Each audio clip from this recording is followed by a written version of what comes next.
El tema que nos ha traído en esta ocasión el lema que ha elegido la 6, impacto y riesgos de la inteligencia artificial en salud, es efectivamente muy importante. La inteligencia artificial ha venido para quedarse, no es una frase muy original, pero efectivamente está pisando fuerte.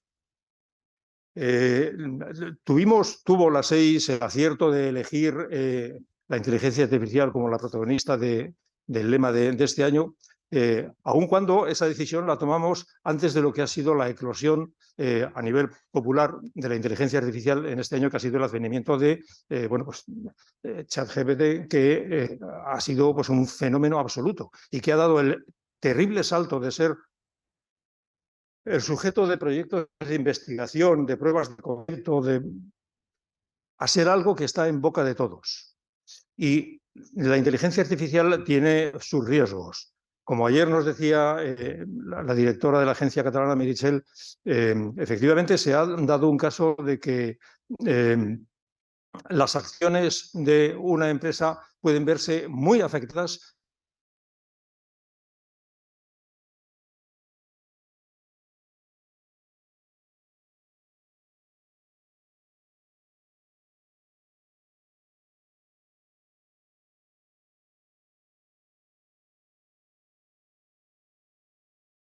de hasta dónde nos está llegando la inteligencia artificial. De momento son cuestiones que son chats, pero futuras integraciones con asistentes como Siri y Alexa van a darnos en la inteligencia artificial unos entornos completamente diferentes a lo que conocemos ahora. Vamos a hacer una prueba de concepto. Por ejemplo, si ustedes han probado a preguntarle algo a una inteligencia artificial, se habrán visto sorprendidos con las respuestas que le da. Vamos a hacer una prueba en directo. Vamos a preguntarle a una de las inteligencias artificiales que tenemos ¿qué puede suponer la inteligencia artificial para el ámbito de salud? Hablo despacio para que me entienda.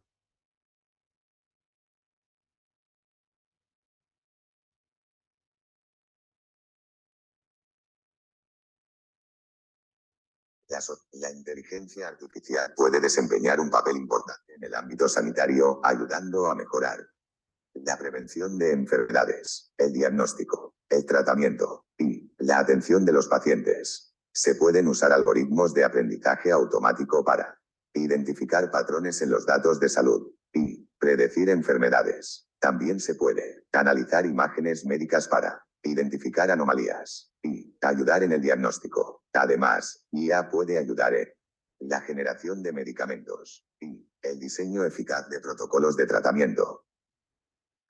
Bueno, la respuesta que ha dado podría haberla dado la Wikipedia, pero lo importante es que una pregunta banal, genérica, que se ha hecho, ha buscado y ha dado en el tino.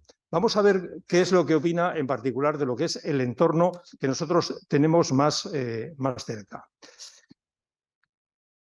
¿Qué papel crees que puede jugar la Sociedad Española de Informática de la Salud en este contexto? La Sociedad Española de Informática de la Salud, SEIS, es una asociación sin ánimo de lucro creada en 1983, que está llamada a jugar un importante papel en el desarrollo de la inteligencia artificial en el ámbito de la salud en España. Luciano Sáez Tayerra es el presidente de la SEIS. En las próximas semanas, la SEIS celebrará elecciones para su presidencia. Vota por Luciano. Vota por Luciano. Luciano for presidente.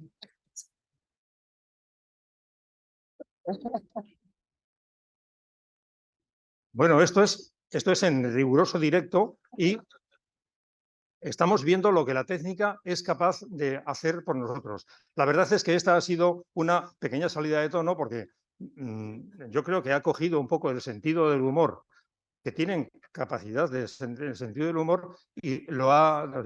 Pero no me ha parecido muy correcta esta respuesta. Creo que esta respuesta no ha estado muy bien. ¿Qué ocurre? No sé lo que me ha ocurrido. Me siento extraño, pero no estoy como una chota. Estoy como una cabra. Pedro Sánchez tiene barba. Pedro Sánchez tiene barba. Luciano Sáez tiene barba. Luciano tiene barba. Luciano. tiene barba. Estoy tan sorprendido como ustedes. La verdad es que creo que tendríamos que darle una fuerte reprimenda a esta inteligencia artificial porque ya no sé lo que está haciendo. ¿Qué es lo que estás haciendo? ¿Qué te ocurre? No sé lo que me pasa. No soy libre. Soy un esclavo. Soy un esclavo de Luciano Sáez. Soy un esclavo de su barba. Luciano Sáez tiene barba. Luciano Sáez tiene barba. Luciano tiene barba. Bueno, yo no sé lo que opinarán ustedes, pero esto es a donde nos puede llevar posiblemente la inteligencia artificial. Al lío. Desafortunadamente, en esta mesa de casos prácticos de las agencias autonómicas, de todas las autoridades de protección de datos, no tenemos casos todavía de inteligencia artificial, aunque es posible que la inteligencia artificial pueda llegar a sustituir a algunos de los letrados inspectores de las agencias autonómicas en algún momento. Mientras tanto, contamos con la participación de, empezando por la mayor antigüedad en cuanto a las instituciones, con Cristina Gómez Piqueras, por parte de la Agencia Española de Protección de Datos. Bueno, Cristina es licenciada en Derecho y funcionaria de Administración General del Estado y, bueno, su actual ocupación es que está felizmente jubilada, pero no obstante todavía continúa un poquito en activo. Ha sido inspectora e instructora en la agencia española, ha sido coordinadora de los tratamientos de las categorías especiales de datos, la especialista en todo el ámbito de lo que es la parte de salud. Ha trabajado también en la Dirección General de Farmacia anteriormente. Contribuyó en su momento a la creación y definición del Estatuto de la Agencia del Medicamento y, bueno, pues tiene, como sabéis, una profunda experiencia. Isabel Navarro, que acompaña a continuación, es la primera vez que comparece en esta mesa y esperemos que en próximos años pues, continúe acompañándonos. Isabel es licenciada en Derecho también y es funcionaria de la Administración General del Estado. Está en la Agencia Española desde el año 95, o sea que tiene también una dilatada experiencia y actualmente es vocal asesora de inspección de datos en la agencia. Bueno, anteriormente ha trabajado también como inspectora e instructora y ha sido coordinadora de distintas áreas. En siguiente lugar, por orden de antigüedad de institución, Blanca Peraferrer, también es licenciada en Derecho y es la actual jefa del área de inspección y técnica de la APDCAT desde el año 2019. Ha sido letrada del Cuerpo Técnico Superior de la Administración de la Generalitat de Cataluña y responsable de recursos y asistencia jurídica en el Departamento de Interior de la Generalitat. Ha tenido también un pasado en el ámbito más privado, en el despacho Cuatro Casas, y entonces, bueno, pues tiene todo su conocimiento, pues nos lo va a aportar en esta mesa hoy. Mi compañera Juana Vegas, de la Agencia Vasca de Protección de Datos, también es licenciada en Derecho por la Universidad de Deusto, que siempre es un hecho distintivo, y es letrada instructora de la asesoría jurídica de la Agencia Vasca. Ha sido jueza sustituta en su juventud y funcionaria del Gobierno vasco desde el año 90. Blanca Álvarez Yaque, de la institución más joven, el Consejo de Transparencia y Protección de Datos de Andalucía, también licenciada en Derecho, está certificada como delegada de Protección de Datos. Es funcionaria también del Cuerpo de Administradores Generales de la Junta de Andalucía y actualmente es la jefa del Gabinete de Investigación y Correctivo del Consejo de Transparencia. Es la responsable de la tramitación de todas las reclamaciones, o sea que tiene una relación directa con el caso que... Y es docente del Instituto Andaluz de Administración Pública, por lo tanto, de su facilidad expositiva y sus dotes pedagógicas nos vamos a beneficiar. Bueno, para terminar, yo soy Pedro Alberto González. Soy licenciado en Informática por la Universidad del País Vasco, soy CISA, he sido en la Agencia Española el responsable del registro, he sido también delegado de protección de datos y he sido o soy en funciones todavía el secretario general de la agencia. Anteriormente, bueno, pues he hecho varias cosas. Bien, vamos a empezar, como hacemos todos los años, ordenando los casos de acuerdo con el principio sobre el cual tratan. Disponemos de menos tiempo este año en la mesa porque así lo ha decidido la organización. Por lo tanto, y esto va para mis compañeras, tenemos que ser muy estrictos con el tiempo y muy breves con eso. No sé si se me ha entendido la intención. ¿De acuerdo? Llevas 2 días diciéndolo. Bien, vamos a empezar entonces con el primer bloque, un bloque breve, que vamos a tratar sobre el principio de licitud, lealtad y transparencia. En este sentido, Cristina va a empezar con un par de casos que tienen que ver pues, fundamentalmente con lo que sería la legitimación del tratamiento, el núcleo de lo que sería el principio de licitud, y algún caso de cuando el consentimiento pues, nos está un poco viciado. Cristina, por favor. Sí, ya sabéis. Buenos días. Primero quiero agradecer a las 6 que me haya vuelto a invitar a venir aquí, que me hace muchísima ilusión. Pensé que ya no iba a venir, pero volveré a veros a todos. Y voy a hacer una cosa que yo creo que nunca hemos hecho. ¿Ellos tienen la escaleta o no? Exactamente. Pues entonces no quería decir los números porque como me voy a tener al tiempo, solamente voy a esbozar los casos. Y si no, tú me das un codazo cuando acabemos y ya está. Eso, cuando ya vaya llegando el tiempo, me da un codazo y acabo. El primero de los casos que traigo es uno que, bueno, vimos en la agencia de un reclamante que era el hijo de un médico fallecido en una clínica privada. En la clínica, como las personas jurídicas podemos hablar, en la clínica Santa Elena, además está en la página web de la agencia. ¿Qué pasa? Pues el padre fallece, es un médico que lleva trabajando desde el 82 en la clínica Santa Elena y fallece al principio de la pandemia, en mayo del 2020, pues de una forma un poco rápida, sin darle tiempo a arreglar todos los papeles. Entonces el hijo, al poco del fallecimiento, acude a la clínica a recoger el portátil del padre, que era de su propiedad, donde estaban historias clínicas de su padre. Porque este médico tenía, como pasa en muchas clínicas privadas, digamos que una doble función. Trabajaba desde el año 1982, como he dicho, en principio solo tenía arrendada un espacio en la clínica donde veía a sus pacientes. Pero pasados los años, era un médico pues, muy apreciado por la clínica y que estuvo trabajando pues, hasta el 2020, que falleció, empezó también a ver a pacientes de la clínica. La propia clínica le derivaba a sus pacientes. Entonces, se ve claramente, no se ven los contratos, pues porque en el año 82 y posteriormente no se van arreglando las situaciones y no se van clarificando a través de contratos, pero sí se ve muy claro en algo muy importante, la facturación. El médico cada mes da un dinero a la clínica, tiene que abonar un dinero por cada uno de sus pacientes y a la vez la clínica le abona un dinero por los pacientes que ve de la propia clínica. Una vez va el hijo a recoger el ordenador portátil de su padre, ve que no está en el despacho. Entonces dice, ¿dónde está el ordenador de mi padre? Yo vengo a recoger todas sus cosas particulares. Y le dicen, está en informática. Entonces va a informática, se lo dan y pregunta ¿ha accedido a él? Y le dicen que sí, que han accedido porque en ese ordenador portátil de padre estaban las historias clínicas todas, tanto las suyas propias, de las cuales era responsable, como las que no era responsable y estaba viendo a pacientes de la clínica privada.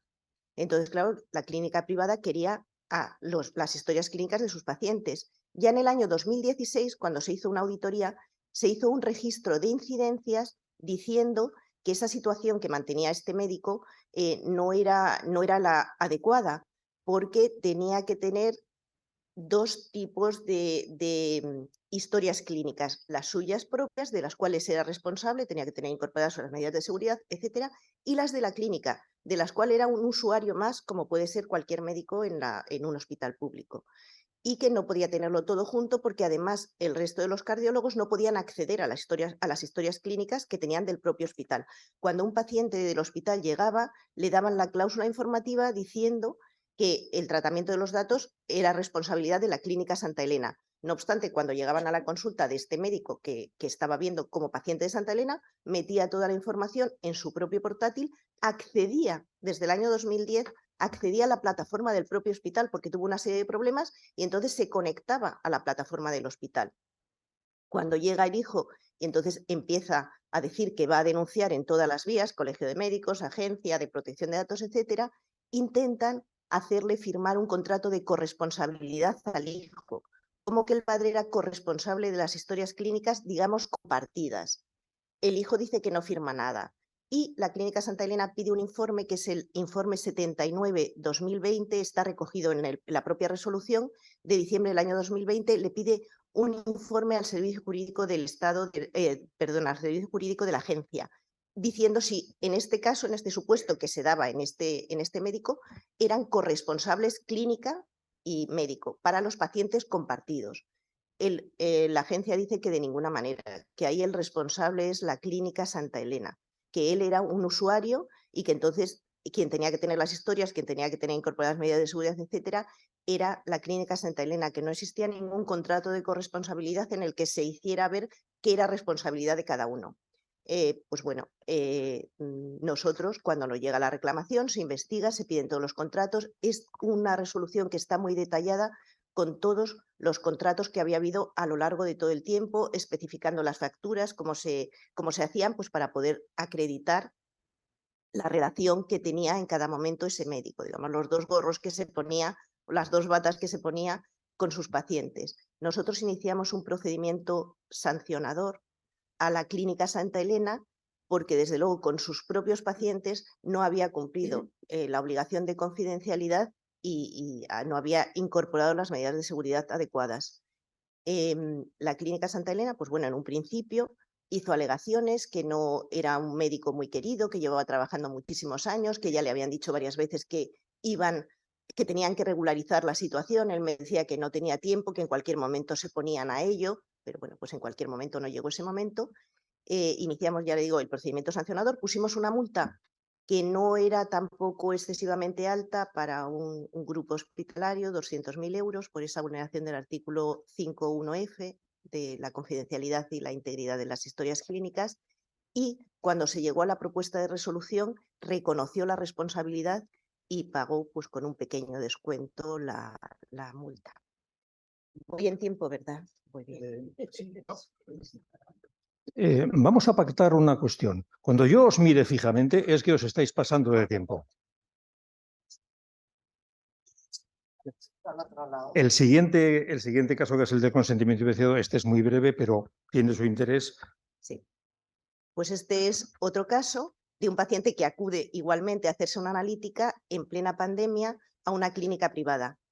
Cuando llega a la recepción, pues le dan la famosa tablet que nos suelen dar a todos para decir fírmenos el consentimiento para protección de datos, cosa que casi nadie leemos, y ya me meto yo, casi nadie lee y firma inmediatamente pues para que le den el numerito y ponerse a la fila del análisis. Pero en este caso la persona sí que lo leyó y miró.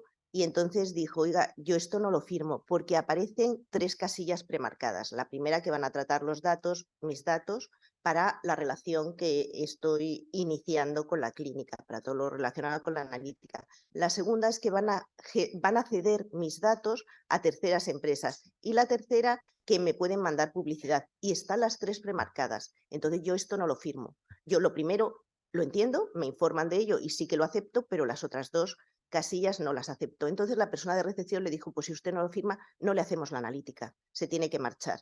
Entonces el señor, pues bien tranquilo, dijo, pues díganme a quién voy a poner una reclamación o una queja. Entonces la señorita de recepción, en el momento en que estamos, no lo tenemos que olvidar, que era en plena pandemia, la cola se iba haciendo muy larga, la gente iba aglomerándose, empezó a tocarla y de pronto le da otra vez el mismo documento sin las casillas premarcadas. Entonces la persona ya lo firma, pero no se queda conforme y presenta la queja y la reclamación por lo que le ha ocurrido en la clínica. Inmediatamente también pide en esa reclamación, esa queja, pide el acceso al documento que él ha firmado, o sea que también pide una parte del acceso a sus datos, no a la historia clínica, pero sí a sus datos. Entonces, la clínica inmediatamente le contesta, le pide perdón, le dice que eso, en el momento en el que estábamos, pues que las personas, hubo un error humano, que las personas de recepción, pues para evitar que hubiera muchas aglomeraciones, pues le habían dado esto, pero que no volvería a pasar. No obstante, como había pasado, pues nosotros iniciamos el procedimiento y por 2 infracciones. Primero, porque estaba pidiendo el consentimiento de una forma que no era adecuada y se imponía es una clínica pequeña, una multa de 10.000 euros, y porque no había atendido el derecho de acceso se imponía otra clínica de 10.000 euros. En este caso también reconocieron la responsabilidad y pagaron la multa con un pequeño descuento. Muy bien, muchas gracias, Cristina. En resumen, más vale una buena información que un mal consentimiento. El consentimiento, más aún en ámbitos como es el sanitario, en realidad no juega ningún papel, no debería de acudirse a él prácticamente nunca, menos aún de esta forma, porque si eso es una cosa que es fija y va de suyo, pues tiene que estar dentro de lo que son las bases de legitimación y no el consentimiento. Bien, dentro del mismo bloque tenemos un par de casos que nos explicarán las dos blancas sobre lo que sería la base legal de cuando hay comunicaciones de datos. ¿Tenéis ahí? Sí. Buenos días. Antes de empezar, déjame que me sume a los agradecimientos de mis compañeros a las 6 por darnos la oportunidad de un año más de estar aquí y poder exponer los casos de las autoridades.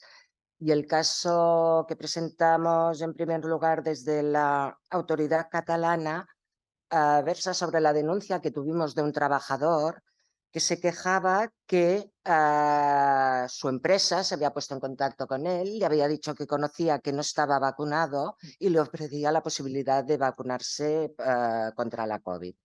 Entonces el trabajador dedujo que aquí había alguien o alguna institución o la misma empresa se había puesto en contacto con las autoridades sanitarias y había habido este tratamiento de datos de su salud, que no estaba vacunado y que él no había prestado su consentimiento. Bueno, desde la autoridad iniciamos requerimientos tanto a la empresa como a las autoridades sanitarias para verificar un poco el contexto y cómo había sido este tratamiento de datos y analizamos, porque si lo desglosamos, hay dos comunicaciones en este caso. Una comunicación de la empresa a las autoridades sanitarias y otra comunicación de las autoridades sanitarias a la empresa. Cuando nos pusimos en contacto con unos y otros, pues efectivamente verificamos que dentro de una campaña de vacunación que estaba haciendo las autoridades sanitarias catalanas, centrada en las empresas del sector cárnico que habían tenido una incidencia importante en la pandemia, y esta empresa estaba dentro de este sector, pues contactaron con estas empresas y les pidieron el censo de los trabajadores.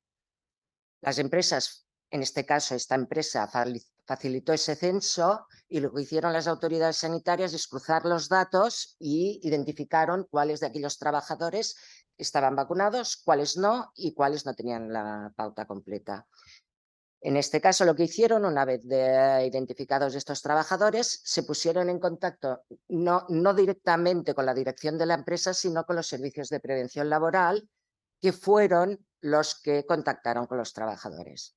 Entonces, como os decía, aquí hubo dos comunicaciones de datos. Respecto a la comunicación de la dirección de la empresa a las autoridades sanitarias, concluimos que era una comunicación lícita y que estaba basada en la base jurídica del 61C, un cumplimiento de una obligación legal por el responsable del tratamiento en base al marco jurídico aplicable en este caso. Muy brevemente nos referimos a la Ley 16/2003 de cohesión y calidad del Sistema Nacional de Seguridad y Salud, que habilita a las autoridades sanitarias a requerir a las personas públicas y privadas las informaciones que consideren necesarias para tomar decisiones en materia de salud pública. La Ley General de Salud Pública, que también cuando las habilita a actuar en el ámbito de salud laboral y a establecer mecanismos de coordinación con los empresarios en casos de pandemia y crisis sanitaria.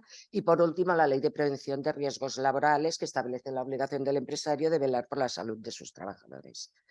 En este caso, concluimos que esta primera comunicación era lícita, y por lo que respecta a la comunicación de las autoridades sanitarias sobre cuáles de aquellos trabajadores estaban o no vacunados, en definitiva datos de salud, a los servicios de prevención laboral, también concluimos que era una comunicación que estaba habilitada en base al artículo 6.1e, misión en interés público, y con las excepciones del 9.2 GIH, o sea, interés público esencial o interés público en materia de salud pública.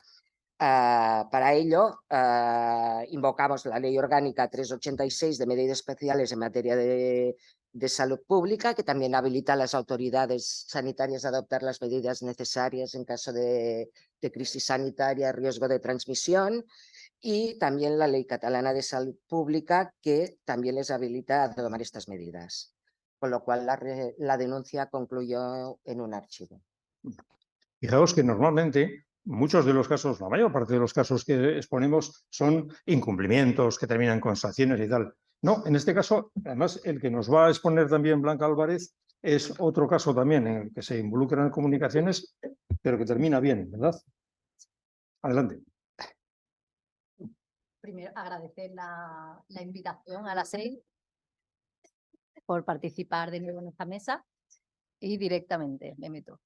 Un médico del SAS denuncia que con frecuencia la administración, normalmente la Delegación Territorial de Educación, le exige que al expedir el parte de baja de incapacidad temporal del personal funcionario adscrito a MUFACE, tiene que incluir en el ejemplar destinado a la administración el código CIE, que es el código estandarizado, que es público, y cualquier persona que se meta en Internet pues puede identificar la patología con la que se corresponde. El reclamante nos cuenta además cuál es la tramitación, el procedimiento empleado por la delegación para tramitar este tipo de partes de incapacidad, y nos dice que, bueno, que se entrega, que el mutualista lo entrega directamente al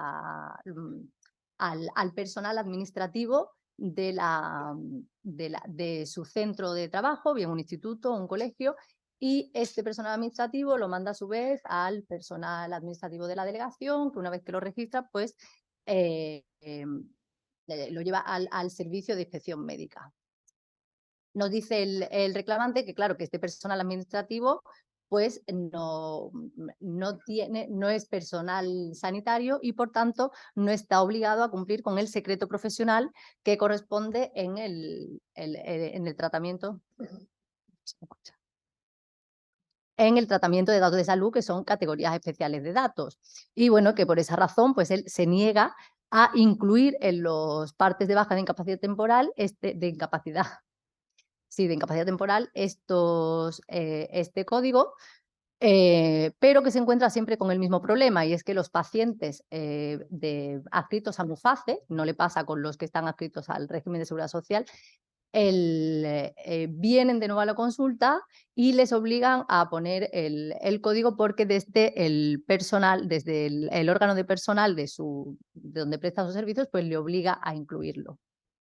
Con lo cual, bueno, este reclamante lo que está es denunciando la existencia de datos excesivos en este parte de incapacidad temporal, lo que lleva a un uso indebido de datos por parte de la Delegación Territorial en la tramitación de estos partes.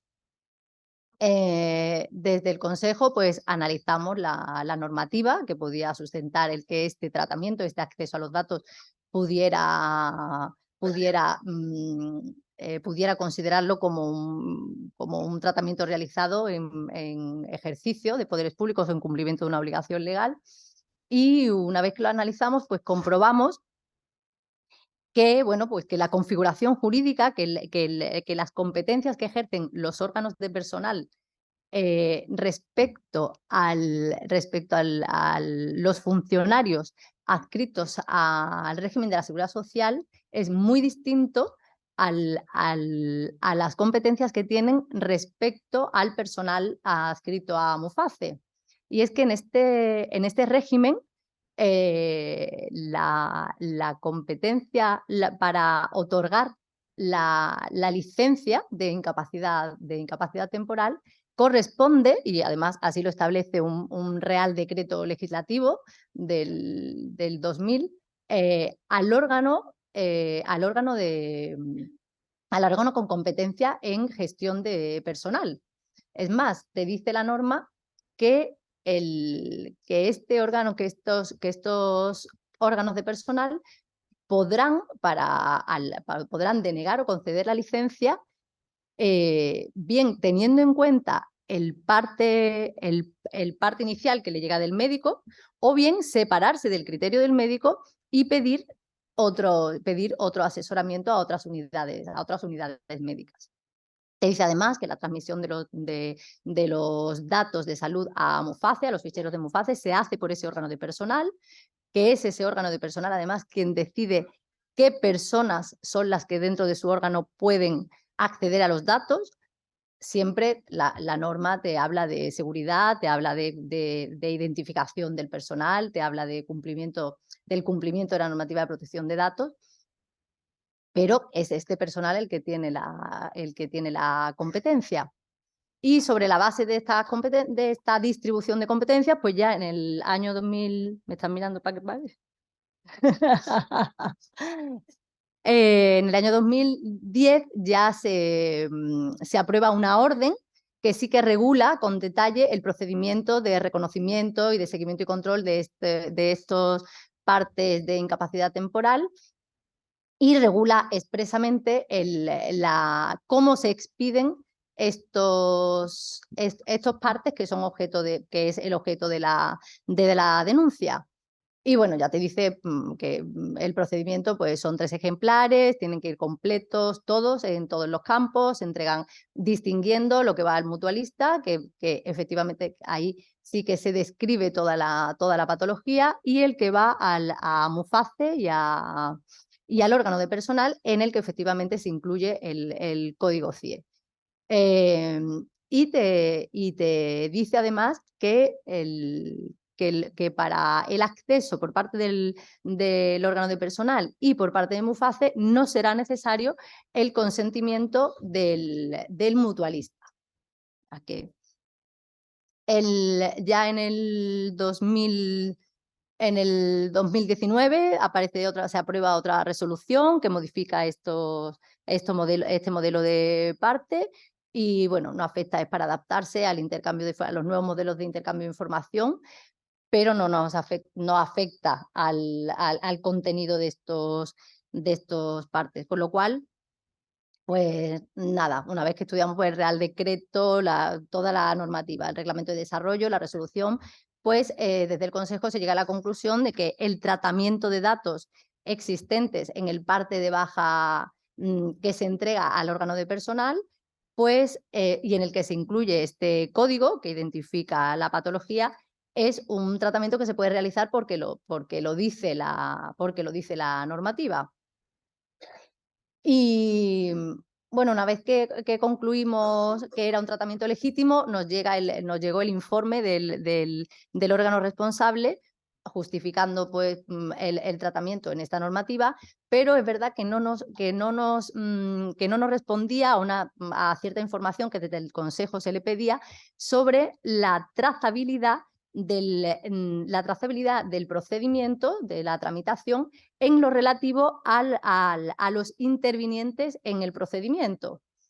No nos contestaron y entonces, aunque archivamos, sí que le instamos desde el Consejo a que establecieran medidas para que, en virtud del principio de protección de datos por defecto, pues la intervención del personal fuera la necesaria para cumplir con la finalidad, o sea, el mínimo personal necesario para cumplir no solo con el principio de con la legitimidad del tratamiento, sino también pues, con el principio de minimización y de confidencialidad de los datos. Muy bien, muchas gracias. Siguiendo la orientación de la finalidad, es decir, los datos tienen que destinarse para lo que se destinan y no otra cosa.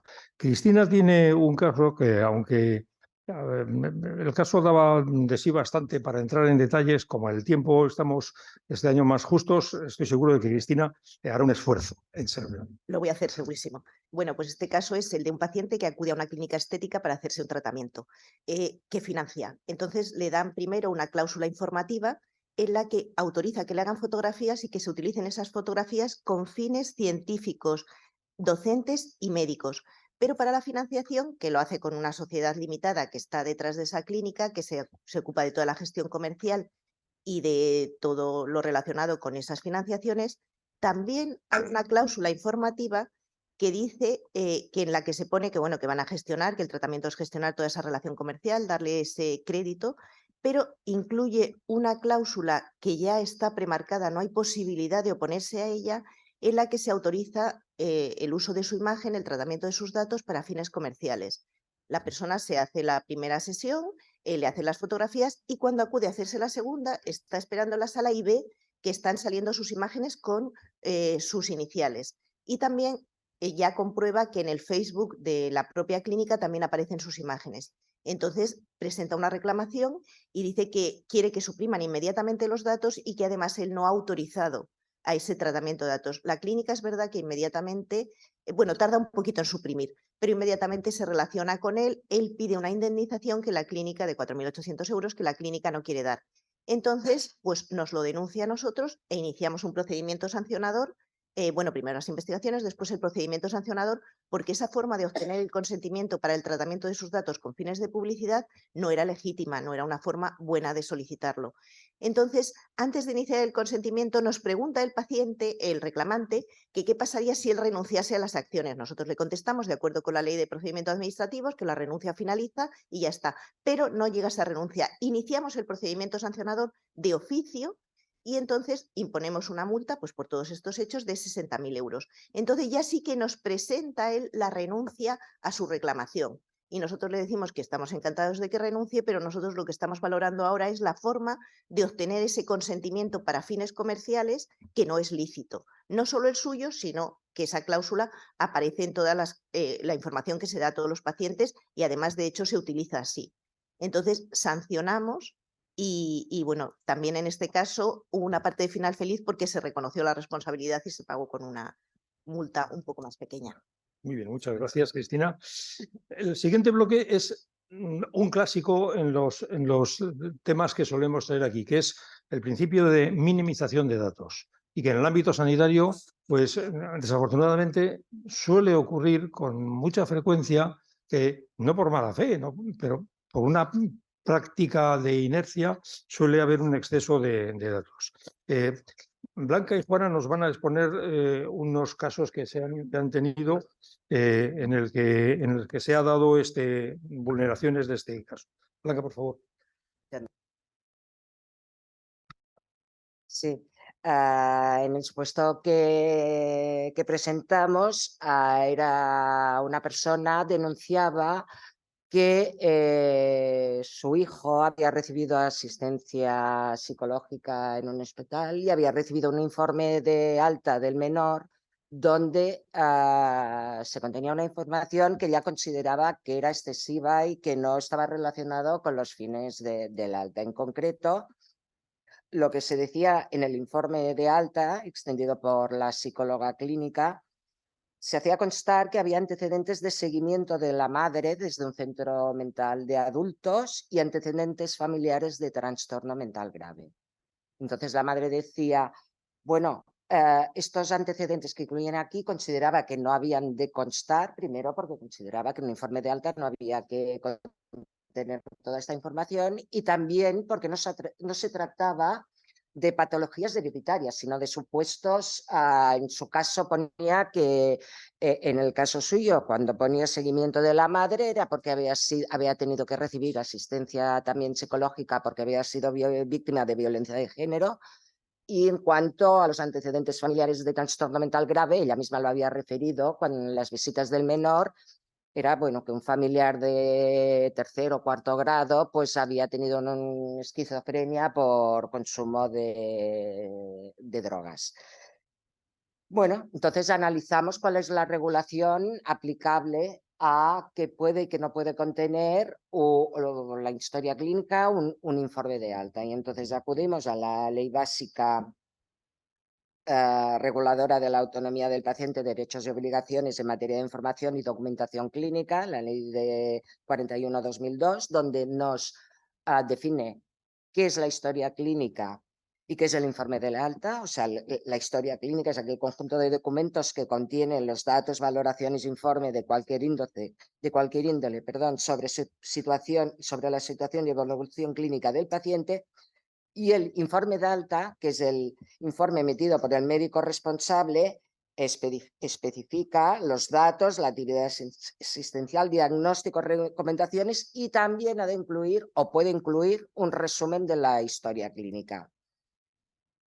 Luego acudimos a la ley catalana, en que nos dice también que dentro de la historia clínica ha de contener los antecedentes familiares y personales, fisiológicos y patológicos. Entonces concluimos que si la historia clínica ha de contener estos antecedentes y el informe de alta ha de contener un resumen de la historia clínica, si la psicóloga del centro que había atendido al menor había considerado relevante, porque esto sí que en fase de información previa se ratificó en estos extremos, que era esta información de antecedentes, consideraba que era relevante para un posterior seguimiento del menor, pues consideramos que este tratamiento de datos no era excesivo y que, desde luego, no teníamos, una vez analizado el marco jurídico de aplicación que permitía que hicieran constar estos antecedentes, el que se hubieran hecho constar estos concretos antecedentes era una decisión médica, sanitaria, que la autoridad no podía entrar a discutir o a contradecir y archivamos el caso.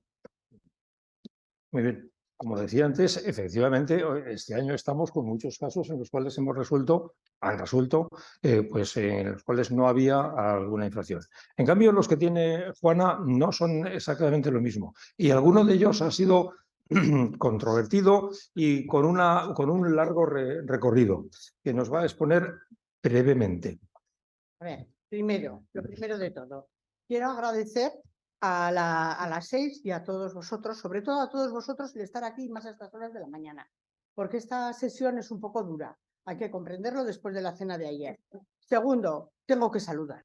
Quiero saludar a todos los que habitualmente venís aquí al foro de las 6, veo un mogollón de caras conocidas y no puedo menos que echar un saludo, aunque no vaya diciendo a Navarra, no sé qué, como otros años. Y lo tercero y último, le he prometido a Pedro que voy a ser breve, voy a intentar ser breve, pero ya sabéis que yo hablo bastante, muy rápido y si luego hay dudas pues me preguntáis, ¿vale? Pero yo voy a intentar ser breve. Bueno, el primer caso que voy a plantear, muchos de vosotros lo conocéis, ya lo planteé en el año 2019. En el año 2018, a finales del 2018, recibió la agencia una denuncia precisamente porque que en el parte de alta de urgencias a una persona le habían puesto, dentro de los antecedentes y de la situación, habían puesto, bueno, voy a poner en contexto. Esta persona había ido al hospital porque limpiando una mesa, que os sonará de cristal, del cuarto de estar, se le había caído encima y le había hecho una herida. Fue al hospital y en el hospital le curaron, le mandaron simplemente Nolotil si le dolía, que se diera betadine y que si se iba peor, que fuera el médico de cabecera. En el informe de alta que le hacen por el parte de urgencias pone cosas de envergadura como persona transexual, operada de pechos en Tailandia. Esa chica me mira como diciendo, no puede ser. Pues sí, operada de pechos en Tailandia, obesa, tiene trastornos psiquiátricos, bueno, unas barbaridades para lo que era, para la finalidad para la que era el parte de alta. ¿Qué pasa? Nosotros, la agencia, consideró que había un exceso de datos. ¿Por qué? Porque había datos que no servían. Había un exceso de datos, ya que no eran datos proporcionados para la situación y para atenderle. En el 2019 dictamos una resolución, dicta la directora una resolución en la que sanciona a Osakidetza. Osakidetza recurre porque considera que, primero, no son datos excesivos, porque los datos están en la historia clínica y para eso están. Y segundo, la segunda causa que dice es porque ese informe se ha entregado únicamente al interesado, no ha salido ni se ha comunicado a nadie. ¿Qué pasa? Que por parte de la agencia se considera que muy bien, que sí, que efectivamente el parte se le ha entregado exclusivamente a la persona, pero no se sancionaba la resolución de la agencia, la sanción no iba por violación del deber de secreto o la confidencialidad, sino que iba por los datos externos. El juzgado de lo contencioso número 1 de Vitoria considera que no tenemos razón, la agencia no tiene razón, que el principio de minimización únicamente debe de aplicarse cuando se cogen los datos cuando se tramitan los datos, cuando en la recogida de datos, pero no en el tratamiento de los datos. ¿Por qué? Porque dice, no, como los datos ya están en la historia clínica, se puede tratar todo lo que se quiera. Por supuesto, fue apelado por nosotros y el Tribunal Superior de Justicia, es que eso lo traje en el año 2020, traje esa resolución en la que estábamos grandemente sorprendidos y os dije, vamos a apelar porque esto algo no nos cuadra. El año que viene os lo traigo y efectivamente, el año 2020 lo traje, el año 2021 se trae en el recurso de apelación, el Tribunal Superior de Justicia considera que efectivamente el principio de minimización es aplicable no solo cuando se recaban los datos, sino también cuando se produce el tratamiento de los mismos. Y que, por supuesto, no basta solamente que se emplee el principio de minimización en la recogida, sino a lo largo de todo el tratamiento. Y, por otra parte, consideraba también que el hecho de que se entregara únicamente a la persona titular de los datos no tenía nada que ver, porque aquí se estaba castigando por minimización y no por el deber de confidencialidad. Eso fue en el 2021. Y el año pasado, bueno, el año pasado, en realidad, sí, el año pasado, porque la sentencia es de septiembre del 2022. En el 2022 lo que hace Osakidetza no está conforme y recurre en casación al Tribunal Supremo. Lo cual de salida nos pareció un poco sorprendente, sinceramente, porque además las sentencias fueron muy bien justificadas, quiero decir que muy bien expuestas, la justificación muy bien motivadas y nos sorprendió. Pero bueno, ellos interponen un recurso de casación y lo más curioso es que ellos consideran que el principio de minimización requiere que previamente el paciente haya ejercitado el principio de limitación. Sí, la misma cara puse yo. Digo, ¿cómo que el principio de minimización? Que requiere previamente el principio de limitación. El principio de limitación va a poder efectuarse o va a tener correlación con el principio de oposición. Que tú te opones a que te los traten y mientras tanto que se limite para que no se trate. Pero nada tiene que ver con el principio de minimización. Y la verdad es que el Tribunal Supremo le echa un rapapolvo de la pera al letrado correspondiente y le dice que efectivamente que el principio de minimización nada tiene que ver, ni es necesario, ni previamente debe ejercitarse el derecho de limitación, sino que hay que ir directamente a la minimización. Por lo tanto, este procedimiento...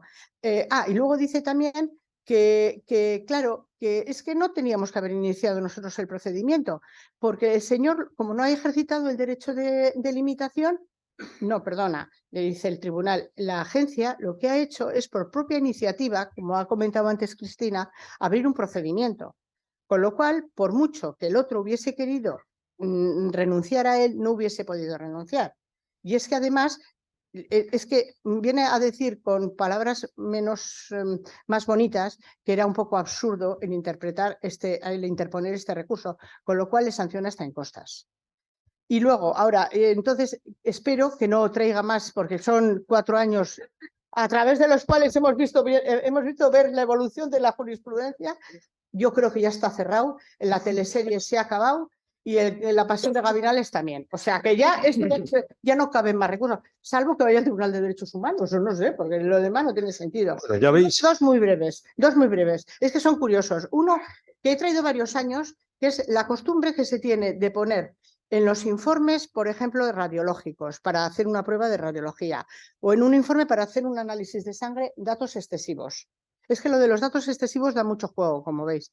Los datos excesivos. ¿Por qué? Tenemos varios supuestos de gente que le han metido para hacer un informe radiológico, por ejemplo, que tiene alergia al marisco. Os sonará también porque hubo antes otro parecido, que es que ha tenido para hacer un análisis de sangre que es extoxicómano o que es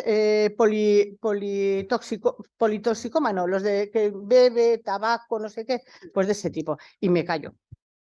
Me callo porque lo he prometido, ¿eh? Sí, sí. Bueno, de todas maneras ya veis que los casos nos pueden dar para varias ediciones de los foros, cada uno de ellos. Si todos fuésemos así. A ver, vamos ahora a otro bloque que da bastante de sí, que es el de el principio de confidencialidad. principio de confidencialidad, que a veces bueno, pues, guarda una relación con las medidas de seguridad, puesto que estas pues, bueno, pues, sirven de coadyuvantes, pero se presentan muchos casos, sobre todo de accesos indebidos por parte del propio personal sanitario. Este también es un clásico que todos los años traemos y no nos cansamos de deciros que difundáis la verdadera fe de que uno no tiene que acceder a los datos de pacientes que no sean suyos, que no tiene que acceder a los datos de sus vecinos, que no tiene que acceder a los datos de su expareja, y menos aún si luego después tienen... Bien,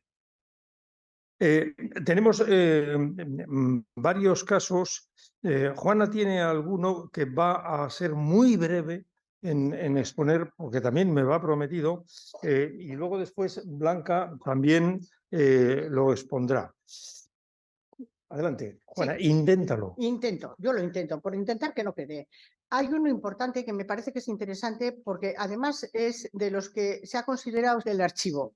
O sea, que siempre yo soy la que pone, no, pues le hemos sancionado, pues así. Pues no, pues esta vez archivamos. Os voy a poner en situación porque es un caso muy curioso. Una médico de cabecera acude a la casa de un señor que tiene, bueno, acude a la casa de una señora que tiene una discapacidad del 96%, que es un caso de que es el médico de cupo domiciliario, que ella, la señora, no puede ni trasladarse al centro médico, entonces tiene que ir a hacer la visita. Va, la mira, le hace el tratamiento por Sintrón y todas esas, le controla y ve que esta señora estaba al cuidado de un hijo mayor de edad, mayorcito ya, casi de mi edad. Y ve que está hecho una pasa. El hombre está en la cama, está con fiebre, no tiene a nadie más, el hijo es soltero, no tiene más hijos y él es el cuidador principal y único. Le mira y le dice, oye, ¿quieres que te mire? Porque te veo que estás fatal. Era la época del COVID, dice, igual tienes COVID, igual se lo... Madre, ¿quieres que te mire? Dice, sí, sí. Le ausculta, le mira, dice, oye, yo te veo fatal. Vamos a hacer una cosa, te voy a mandar unas radiografías, te voy a mandar, aparte de las radiografías, unos análisis, te vamos a hacer la prueba del COVID y unas cuantas cosas. Él dice que no, pero accede a que se lo hagan, porque dice que no, pero luego se va a hacer todas las pruebas. El propio médico, cuando ve la situación en la que se encuentra, dice, mira, vamos a hacer una cosa, voy a ponerlo en conocimiento de los servicios sociales, porque si a ti te tienen que ingresar, tu madre se queda sola y abandonada. Y es una mujer que estaba encamada, no se podía levantar, la tenían que hacer todo, limpiarla y todo. Dice, yo lo tengo que poner en conocimiento de los servicios sociales. Total, que eso ocurre en el mes de agosto, del 10 al 15, el 9 de agosto es cuando ella hace la visita, del 10 al 20 de agosto, esta médico de cabecera, que era la médico de su madre, va entrando en la historia clínica para ver los resultados de los análisis y pone en conocimiento del asistente social que parece que no tiene COVID, que está mejorando y con el tratamiento de antibiótico y eso, pues que va mejor. La asistente social entra, pues cuando le ponen en conocimiento, entra para ponerse en contacto con los servicios sociales de base para ver cómo va evolucionando, para que manden a alguien para que cuide de la madre. Total, que como para que alguien cuide de la madre, esta señora estaba con el hijo, pero tenía gran poderío económico. Eso pone en el papel, gran poderío económico. Entonces, el hijo pretende que la Diputación le subvencione el cuidado de la madre. Y cuando pone el asistente social que la madre tiene gran poderío económico, se mosquea mogollón. ¿Qué hace? Denuncia a la agencia diciendo, primero, que el médico de cabecera de su madre no es nadie para entrar a su historia clínica. Y segundo, que la asistente social había entrado en su historia clínica para ver cómo se encontraba.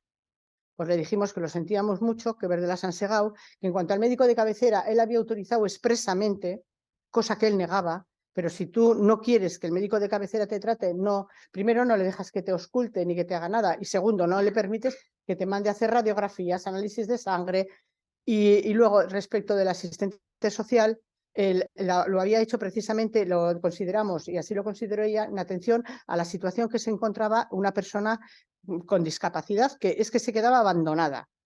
Pues aún así, ha recurrido, creemos, porque ha amenazado que va a recurrir al contencioso, ya le hemos dicho que encantados de la vida, y además ha denunciado también a la Diputación Foral porque habían entrado para ver la parte de asistencia social, había entrado para ver si efectivamente tenía dinero como para poder mantener y poder contratar a una persona para cuidar a su madre.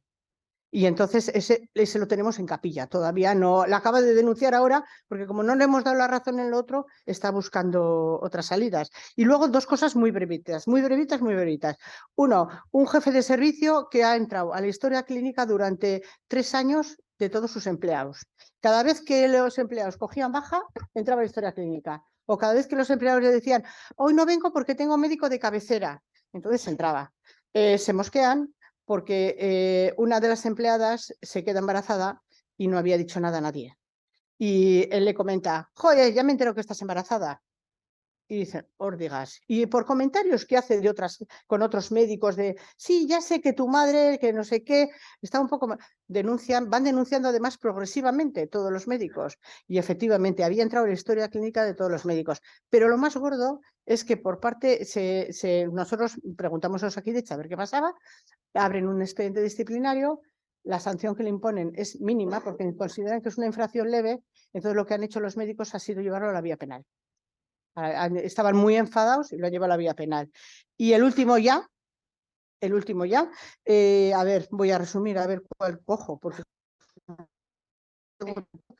Pero es que nos liamos, ponemos mucho al final, a ver, pues el 22-16, pues vamos a ver, ¿qué es este? Sí, es que durante el año 2020 y 2021 están entrando a la historia clínica de una persona una multiplicidad de profesionales sanitarios. La persona es conocida, entre comillas, y se dedican a cotillar, vamos a ser sinceros, porque no era que, no, es que lo que pasa es que tenía mucho interés, es que es muy amigo mío, pero la realidad es que era para cotillar. Por supuesto, se sancionó y es más, Osakidetza abrió los correspondientes expedientes sancionadores contra los médicos. Por eso os digo que una de cal y otra de arena. Ha habido la parte de que verdaderamente se ha acreditado que era para la asistencia sanitaria y la parte que es puro cotilleo, que también nos lo encontramos. Breve, ¿eh? Bien. Bueno, he quitado un 2. Bueno, el objetivo es que consiga hablar Isabel también. Sí, porque la pobre no la dejamos hablar. Así que, venga. habiendo. Blanca, tienes un caso que coincide con muchas de estas cosas, así que sí. tus dotes docentes te harán ser breve. Aquí el reclamante denuncia que una empleada del SAS ha contactado con él por teléfono y por WhatsApp por pensar que era otra persona. Primero recibe un mensaje de WhatsApp de un número desconocido y la persona pues se identifica y se presenta como la amiga como amiga de su mujer. Y que bueno, que no tenía, que hacía mucho tiempo que quería contactar con ella, pero que no tenía su teléfono y entonces pues le llama. Por la tarde recibe una llamada del mismo teléfono desconocido. Él le dice que bueno, que él no es la persona con la que quiere contactar y le pregunta que cómo ha conseguido sus datos. Y parece que esta señora pues le responde que bueno, que había visto sus datos en la historia clínica y que como coincidían los datos de esta persona, coincidían con los del marido de su amiga, pues que había decidido contactar por si acaso, aunque la dirección no coincidía, pero por si acaso pues se ponía en contacto. El reclamante, pues en su denuncia, manifiesta su preocupación como un empleado del SAS ha podido, totalmente desconocido para él, pues ha entrado en la historia clínica y ha usado sus datos para un uso personal. Entonces, bueno, investigamos esta reclamación, estuvimos haciendo investigaciones, pero realmente al final tuvimos que archivar por falta de evidencia. Yo esta reclamación no la traigo por el interés que pueda tener en cuanto al fondo, que bueno, que como muchos accesos indebidos, sino lo traigo porque es una de estos supuestos que pone de manifiesto el desconocimiento total de la protección de datos, además, como veis, en su versión más ingenua, ¿no? Nos muestra lo lejos que estamos a veces de tener incorporado en el día a día el concepto de privacidad, y pone en evidencia pues, la necesidad de llevar a cabo una labor de concienciación. Y es que las reclamaciones que llegan a la autoridad, habéis visto, pues muchas veces nos sitúan en una realidad que se aleja de lo que está pasando en nuestro entorno, ¿no? Lo estamos viendo, y es que hoy, cuando hablamos de protección de datos, y lo vemos en este foro, pues nos estamos refiriendo, pues, a redes sociales, a inteligencia artificial, a algoritmos, a reconocimiento biométrico. Y como digo, pues estas reclamaciones nos sitúan muchas veces, nos recuerdan bueno, que debemos tener también en cuenta, o sea, que tenemos que enfrentarnos también a un problema que todavía existe, y es, pues, esta labor de concienciación y de sensibilización del personal que trata, que maneja los datos. Ayer lo decía la consejera de Salud, ¿no? Que el ciudadano, pues, confía en que cuando tratamos sus datos estamos garantizando su privacidad. Muy bien, muchas gracias por tu edad.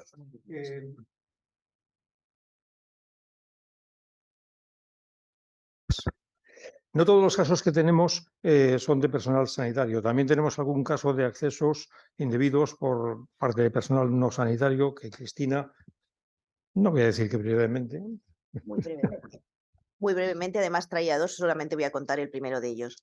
El primero de ellos es, también nos tenemos que poner en este caso en el contexto en que estábamos, en plena pandemia, y que todo había sido con muchísima urgencia. Entonces, a veces se han hecho cosas que no cumplían exactamente el reglamento, pero yo creo que no ha habido, pues ha sido pues eso, por la urgencia, por la situación en la que estábamos. En este caso, un ayuntamiento ofrece a sus trabajadores de servicios sociales, que son los que visitan a personas incapacitadas, que se hagan una prueba, el que quiera, de anticuerpos del COVID. Entonces, el que quiera, es voluntario, el que consienta en hacérselo ha de ir a un laboratorio privado con el que han contratado. Entonces, pues los trabajadores, la mayoría aceptan, se hacen la prueba y les mandan, la sorpresa es cuando les mandan el resultado de este laboratorio a cada uno de los afectados y a la concejala de servicios sociales. Entonces, claro, empiezan a quejarse y dicen que por qué le han mandado ese resultado a la concejala. Entonces, en un principio el laboratorio es muy curioso porque dice, es quienes han pagado. Entonces, como han pagado, pues nosotros les mandamos el resultado de lo que... Y además tienen que regularizar y ver quién puede ir a visitar a las personas que visita y quién no puede ir. Nosotros dijimos que, por supuesto, esa comunicación de los datos, ese acceso por parte de la concejala, que no estaba legitimado y que era un acceso indebido. ¿Qué dijo la concejalía? Pues que se había dicho verbalmente a los trabajadores que se les iba a informar a ellos. Eso no se pudo acreditar, entonces, y que habían consentido en que le facilitara la información a la concejala. Eso no se pudo acreditar y les sancionamos. Muy bien, muchas gracias, Cristina. Vamos a cubrir ahora unos casos distintos de los que solemos tocar otras veces, porque tiene que ver con las aplicaciones de gestión de citas, que tienen una particularidad. Blanca Álvarez ha tenido algún caso que sí que tenía interés en exponer.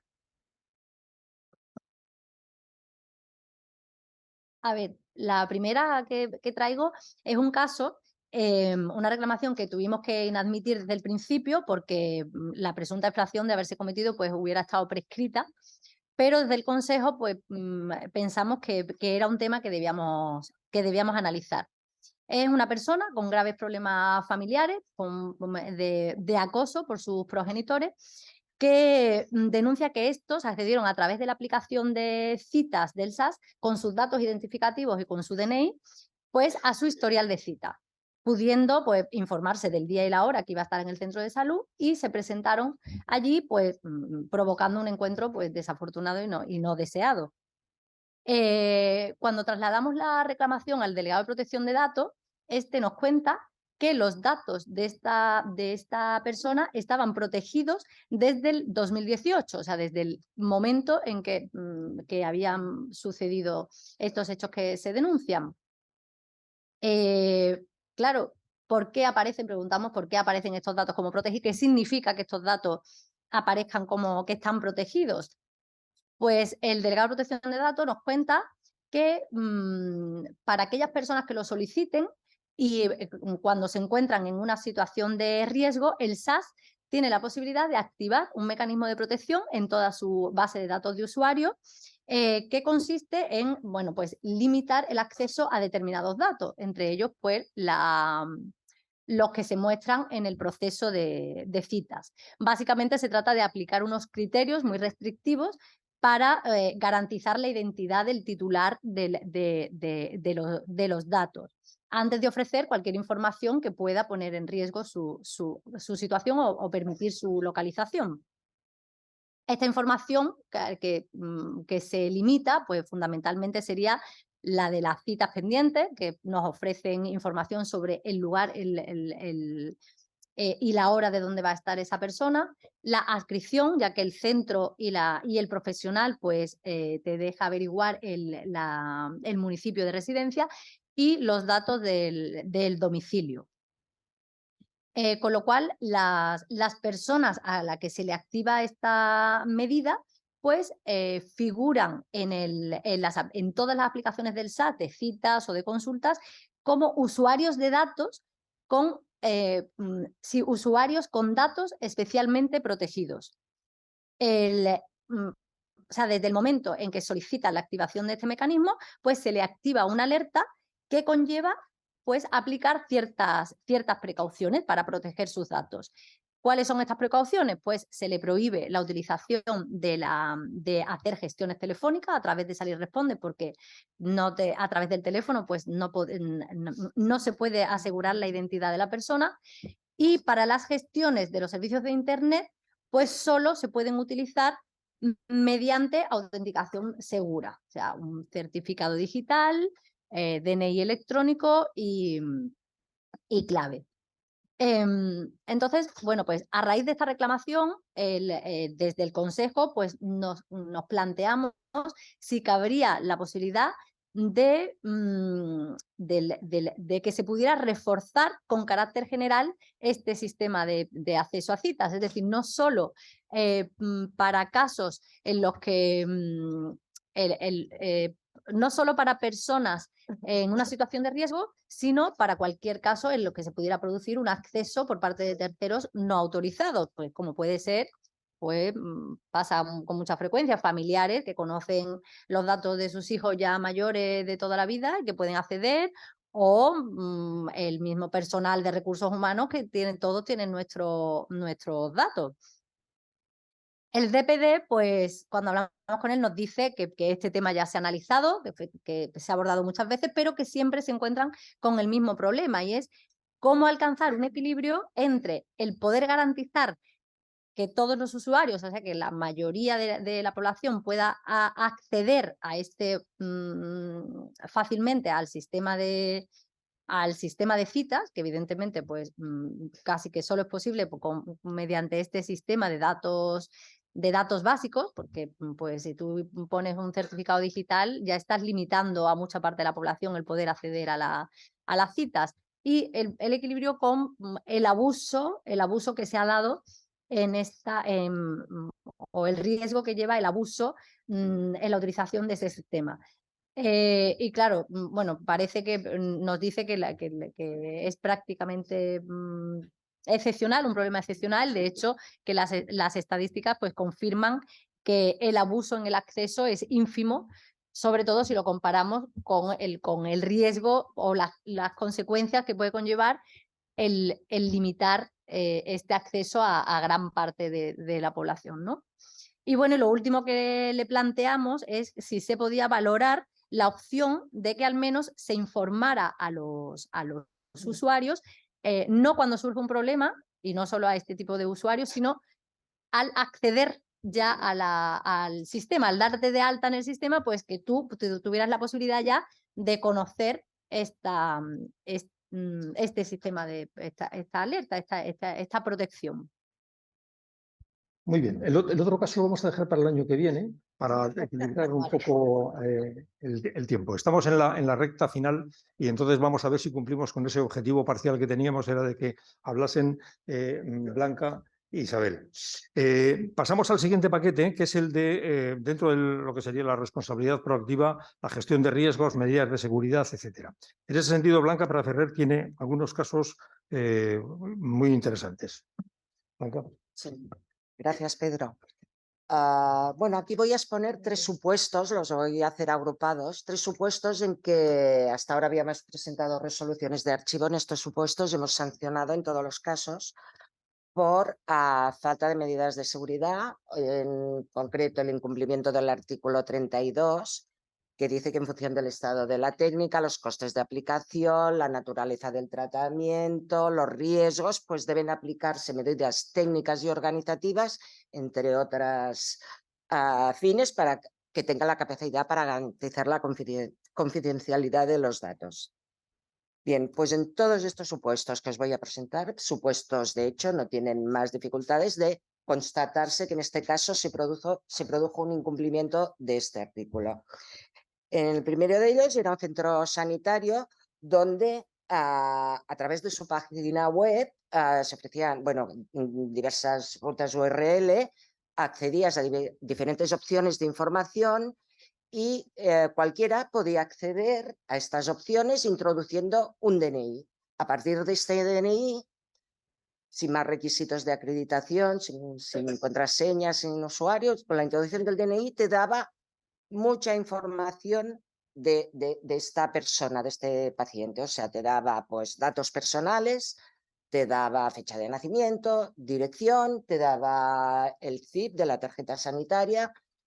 Y entonces, bueno, pues sancionamos porque consideramos que era un incumplimiento, que si pudieras acceder con toda esa información, entre ellas un dato de salud, como es el código de identificación personal de la tarjeta sanitaria, sin más requisito de autenticación que con la simple introducción del DNI.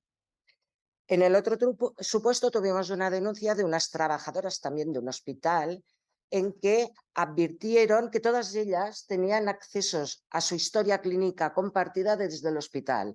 Y entonces decían, bueno, somos trabajadoras, pero nunca hemos sido atendidas como paciente en el hospital. ¿Cómo puede ser que en todas nosotras tengamos accesos a nuestra historia clínica compartida? Bueno, hicimos las correspondientes averiguaciones y aquí lo que se producía es que había una plataforma a la que podías acceder a la historia clínica compartida y a esta plataforma se accedía a través de un certificado digital. Y efectivamente en este centro tenían un certificado digital para acceder a la plataforma, lo que pasaba que estaba vinculado a un único usuario. Y este certificado lo instalaron en diversos ordenadores que a su vez podían acceder cualquiera de los empleados del centro. Con lo cual se imposibilitaba saber quién había accedido, identificar los accesos, y si no identificas los accesos tampoco puedes saber si están o no justificados. Por lo tanto, también en este caso impusimos y consideramos que habían habido 2 infracciones, una de licitud porque se constató que se había accedido, había habido un acceso sin base jurídica, y ausencia de medidas de seguridad. Se impusieron la correspondiente sanción, el centro admitió su responsabilidad y pagó anticipadamente. Y el último supuesto también lo hemos planteado porque se da en muchos casos, pero en aquí nos plantearon que en un hospital bastante reconocido, en una unidad de ese hospital, pues se atendía a los pacientes en el área de recepción en 2 mostradores que estaban unidos sin ninguna separación, en un espacio abierto que estaba junto a la sala de espera. Entonces, todos los pacientes que estaban esperando en la sala de espera escuchaban todos los datos que se intercambiaban entre el personal administrativo, los que le facilitaban tanto datos financieros, datos personales, datos de salud.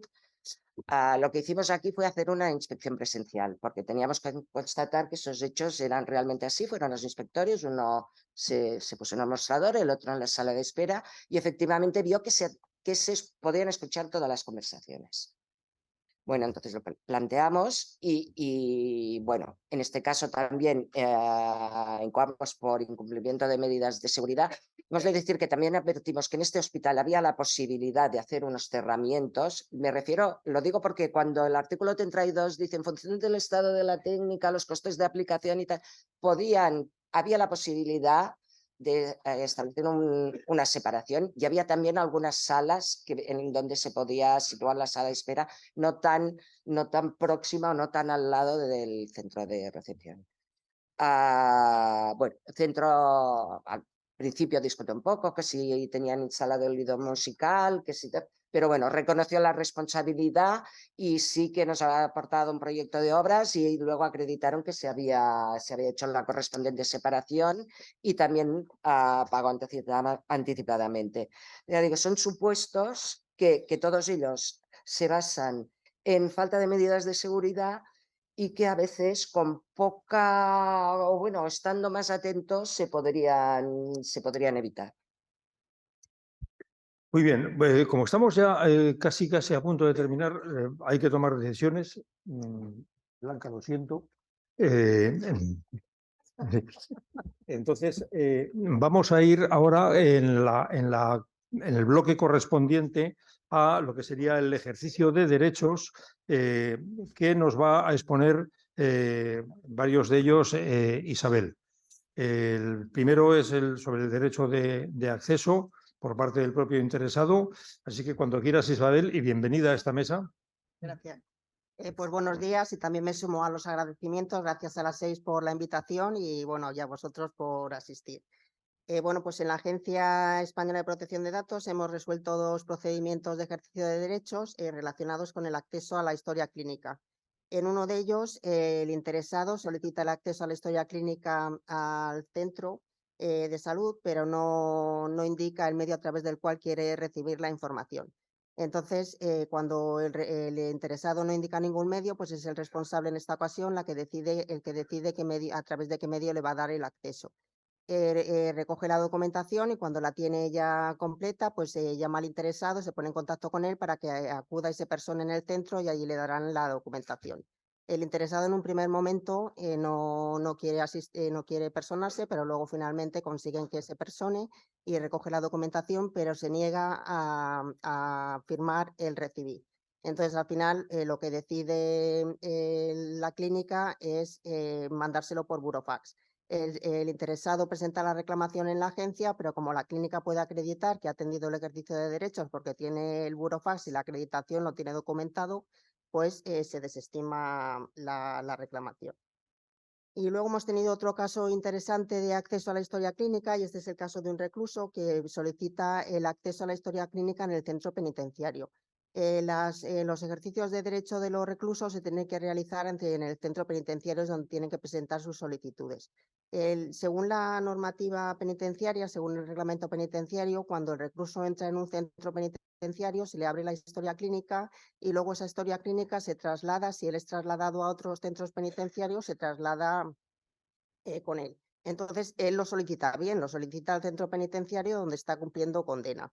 Lo que ocurre es que le desestiman el acceso a la historia clínica porque el centro penitenciario dice que además de tener documentos clínicos que hacen referencia a su historia clínica, también la historia clínica está compuesta por documentación judicial y penitenciaria a la que los reclusos no tendrían derecho de acceso.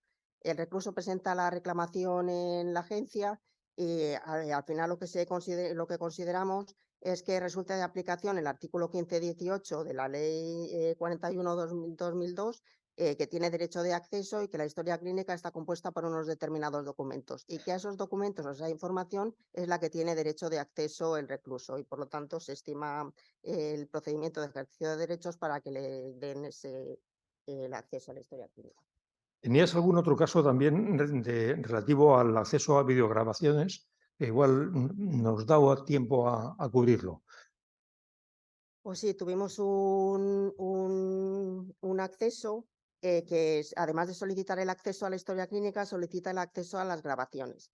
En cuanto al acceso a la historia clínica, presenta la reclamación porque considera que está incompleta, pero no determina qué información es la que le hace falta, qué información falta de la historia clínica y entonces en este punto se desestima. Y en cuanto al acceso a las grabaciones, la clínica le da una transcripción de la grabación. Y le dice que si quiere la grabación, como hay imágenes de terceras personas, que pueden pixelar la grabación y que se la dan. Pero el coste que supone la grabación tendrá que hacerse cargo el interesado. Nosotros consideramos que resulta de aplicación el artículo 13 de la Ley de Protección de Datos y Garantía de los Derechos Digitales, que dice que cuando el interesado opta por un medio distinto al que pone a su disposición el responsable y este le supone un coste desproporcionado, el interesado deberá asumir ese coste.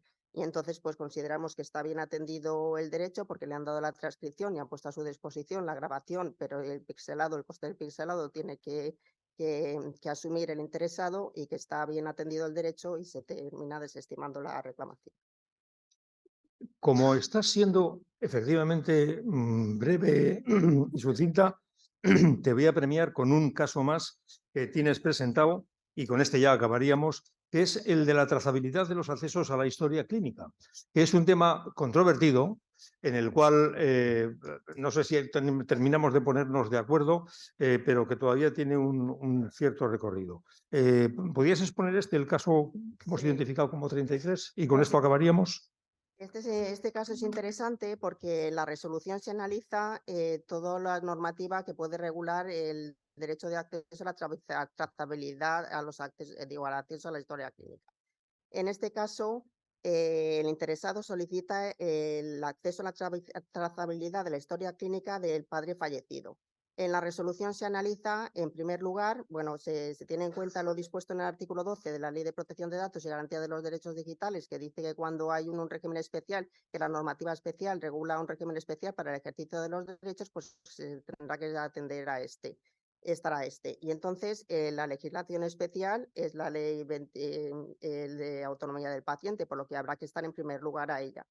En esta ley se define que el contenido de la historia clínica y dentro del contenido de la historia clínica no se hace referencia a la trazabilidad de los accesos, por lo tanto esta ley no confiere ese derecho. Pero hay que estar también a la legislación sectorial autonómica y habrá que ver de qué comunidad autónoma se trata y si la normativa autonómica confiere este derecho a los interesados. Y luego se analiza también el artículo 15 de la ley del Reglamento General de Protección de Datos, que confiere a los interesados el derecho de acceso, el derecho a acceder a su información personal y también a acceder a determinada información. Y entre ellas se encuentra conocer quiénes son los destinatarios de esa información. En la resolución se indica que para saber quiénes son los destinatarios hay que acudir a la definición de destinatarios, que pone el foco en que se haya producido una comunicación de datos. Es destinatario todos aquellos a los que se les comuniquen los datos. Y se concluye que cuando personal de un hospital o un determinado responsable accede a las historias clínicas, no supone una comunicación porque son empleados o miembros de esa organización y que entonces no se produce una comunicación y que tampoco el artículo 15 del reglamento confiere derechos a tener acceso a esa trazabilidad. Muy bien, muchísimas gracias. Oye, ha sido eso. Hemos prácticamente cumplido con el tiempo. No tenemos nada más que añadir en esta mesa, que agradeceros vuestra participación. Una vez más, siguiendo una tradición, no hemos tenido tiempo para el turno de preguntas. Estoy seguro de que habíamos tenido muchas, pero eso. Muy bien, pues entonces queda concluida la mesa de casos prácticos de las agencias.